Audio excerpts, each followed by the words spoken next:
What's the value to your customer? I mean, it's a cliche and everybody talks about it. Make your customer king.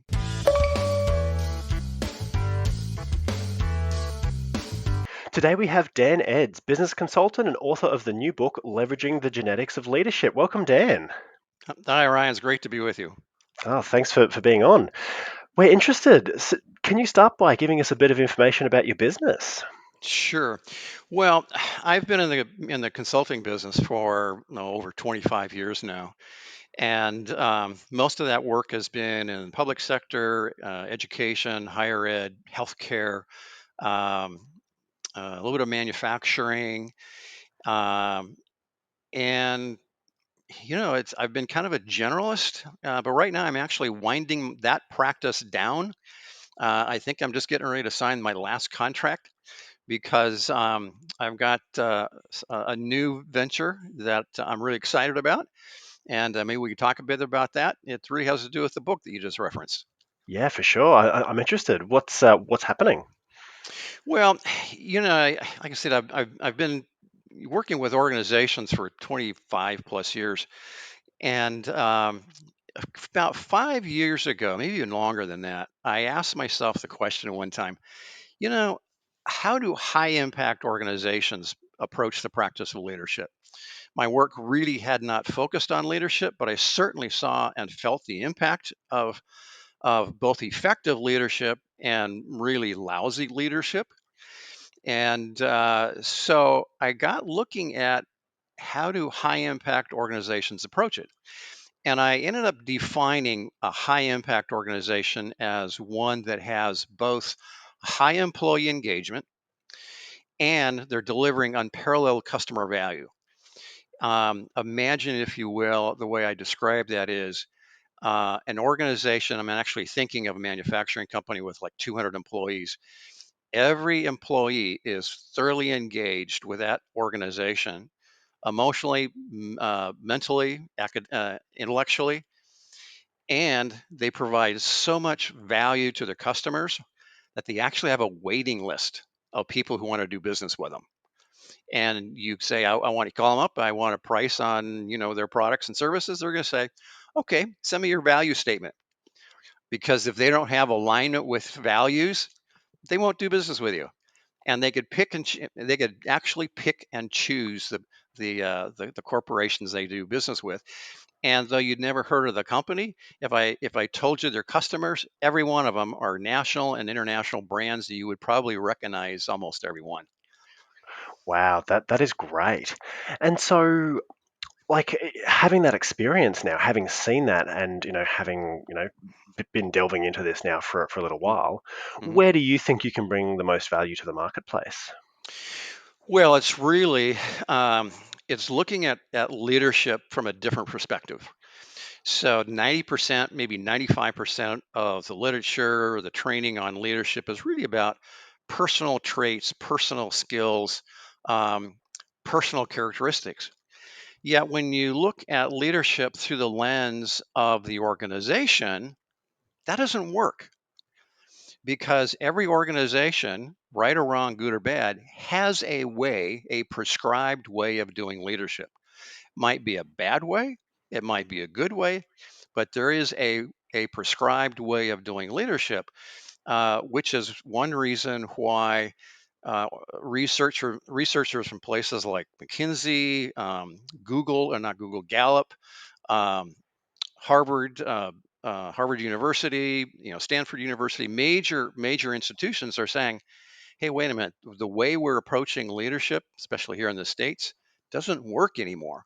In fact, the chairman of Gallup said that about 3 years ago, came out in one of his reports, says America needs to rethink its philosophy of leadership because it doesn't work anymore. Mm. And so where I see my business going is really helping organizations understand their approach to leadership, and specifically designing a leadership system. And when you do that, and this is the other kicker to it, you end up designing culture. And we all recognize that culture is the single strongest, most sustainable competitive advantage that any organization has. So when you design the way you do leadership, you end up with culture. And that's where I'm taking my consulting practice right now, is really helping organizations design and execute their culture. I love that. And so from that leadership perspective, what are a couple of things that you can say really bring the most impact? Well, there's a number of things, and the good news is that you don't. There's no single one way of generating that impact. What I found from my research is that various organizations do it differently, and it's not a one size fits all. But I'll give you one that I think has the biggest impact the fastest, Mm, and that is begin to align um, the reward systems and recognition systems for leaders with the culture. So if you want a culture of high collaboration, high innovation, high employee engagement, you need to design the reward systems for leaders and managers to reflect that. If you don't, it's a lot of talk and a lot of hot air, but no action. And just to give you one example of that, one of the I interviewed a CEO of a good sized hospital in Texas, and hospital with 5,000 to 6,000 employees. For the last 14 years, they may even be on their 15th year. They have been recognized by the Gallup organizations as one of the best places to work in America. They are one of three organizations out of the hundreds of thousands that Gallup monitors, and the only healthcare organization to achieve that level of excellence with regard to employee engagement. Well, it's no secret, I think, that when I asked the CEO how he did that, he explained to me that every year, part of the performance evaluation of every leader and every manager was the level of engagement of their team. So, and they had prescribed margins that if their team fell below certain thresholds of employee engagement, they were assigned, that leader or manager was assigned a personal coach, personal leadership coach, to coach them how to lead their teams in such a way that they will support their teams and their staff will become more engaged with the organization. And on the opposite side, they also had a threshold at the on the lower end that if their employees, if a team dropped to a certain level, that manager or leader probably would have been taken out of that position if, in fact, they didn't take themselves out of that position. So that creates a whole lot of incentive to learn. If you don't know how to capture the engagement of your employees, gives you a lot of incentive to learn. it really And does. yeah, yeah. And Dan, what are some challenges of implementing those sorts of effective leadership Yeah, structures? And because yeah, there's a lot to that. there is a lot to that. So, one of the other organizations I looked at, it was another hospital system, substantially bigger. This group has four hospitals, and they're spread across a region of the U.S. that's noted for high poverty, high illness, ill health, mainly due to bad diet. And the CEO was telling me almost identically the same story, that when he came on as CEO, he put together a program where if you were a leader or a manager, part of your evaluation was going to be the engagement levels of your staff. And but he didn't do it just once a year; he did it twice a year. And when I asked him, I said, "Well, so how did your leadership team respond when you brought started to roll this out?" And he kind of laughed. He said, "Well, half of them got up and left." He said, "I found out later that the other half were waiting for me to get up and leave." But what happened was those who stayed around learned. Those who replaced those who left, they ended up replacing those folks with a higher quality, more passionate leadership team. And within a few years, they were for clinical outcomes. They were hitting the top clinical outcomes in the nation. They were hitting innovation awards nationally. They were ranked as with the best place to work award by Forbes, I think it was, like 5 consecutive years. And so it does work. It's fast. There will I would if someone said, "Well, what, if I do this, what will be the reaction of my team?" I say half of them get up and walk out, Mm, but that's probably not a bad thing long term. wow. Because you do, then all of a sudden you go on record saying this is what's important for the organization, and you as a leader or manager, it's your responsibility to execute this. That's a lot of accountability, but in my judgment, absolutely a requirement. Yeah, and a total game changer. Yep. So then, Dan, what advice would you give to a business owner or CEO who wants to break through to their next level? Well, I would say the first thing, if you want to break through to the next level, especially with regard to leadership and Mm, culture, is to ask yourself, what do you want your culture to produce? Um, People say, well, the culture ought to produce products and services. It ought to produce excellence. It ought to produce profits. All well and good, but that doesn't capture the imagination of the workforce.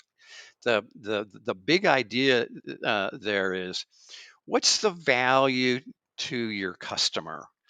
I mean, it's a cliche and everybody talks about it. Make your customer king. But the reality, when you look at the reward systems in so many of our organizations, the customer is not king. And the customer is a revenue generator, and if one customer doesn't fit, well, we'll get another one. Bad idea. High impact organizations are obsessed with value. They are obsessed with giving value to their customers as well as their employees. And so the first thing is, what do you want the culture to do in terms of the customer and the value to the customer? So I'll give you one example. Um, One of the organizations I looked at in my research, actually, it turns out to be it's another healthcare organization. um, they determined several years ago that the one part of the culture that they wanted to really focus on was respect for the work, respect for the worker, and respect for the patient. Then they went on and said, okay, what's the value to the customer if they can produce a culture focused on respect? Well, it turns out to be safety.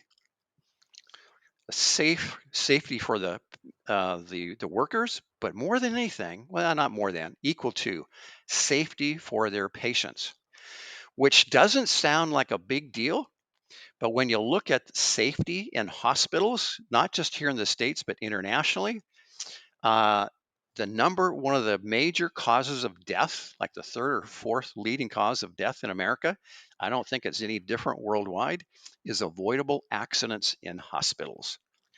Something that a wow. lot of folks don't know and a lot of hospitals don't want to talk about. So when you say, or when a hospital says, we want to create a culture of respect that will produce a safe patient experience, that's a game changer. Now all of a sudden, you're putting out there what is the most important to our organization based on the value that we can deliver to our customers. And 10 years after the fact, that's probably no surprise. Happens to be they're consistently ranked as one of the safest hospitals in America. And frankly, several have speculated they might be one of the safest hospitals in the world. Wow, and that all comes from a culture of respect, which was implemented from the top Yep, as as an initiative of leadership, which is yep, phenomenal. I love that. yep. So Dan, finally, can you give us a run through of who you can best help, and if they want to reach out, how can they get in touch with you? Sure, sure. My target audience is an organization, probably 150 to 200 employees, up to maybe 5,000. Um, or someone who is just starting out, startup, but they're saying we want to really begin with our culture. We want to start from the ground with a culture that's going to drive maximum value to our customers, as well as really create value to our employees, so that when the employee walks in the door, be it in real life or virtual, they know they're coming to a place where they can be fully engaged, where the company itself welcomes them and welcomes their input, sees them not just as a commodity, someone who could put a round peg in a round hole, but someone who can actually add value. And so that's sort of my target market. Someone wants to get a hold of me. The simplest way is through my website, danieledds.com. And I'll make this offer for your listeners. I am just getting ready to launch a new offering where I could take an organization through a process that does a couple of things. One, it absolutely guarantees the alignment of the executive team with a visual mapping tool. Think of it as the visual architecture of culture, because there's so much conversation about culture, and most of the conversation, it's culture is pretty nebulous.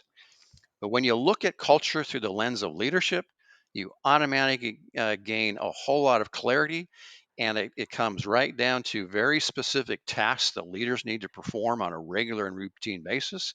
You can train leaders to the requirements of that culture, and any of your listeners that want to give me a call and set up a Zoom call, I'd be happy to walk them through it. Wonderful. Thank you so much. And guys, please take Dan up on that offer. It's an amazing offer from somebody who is highly experienced in the industry. Dan, thanks so much for coming on the show. It's been an absolute pleasure having you. Thank you. Been fun. Thanks, Dan.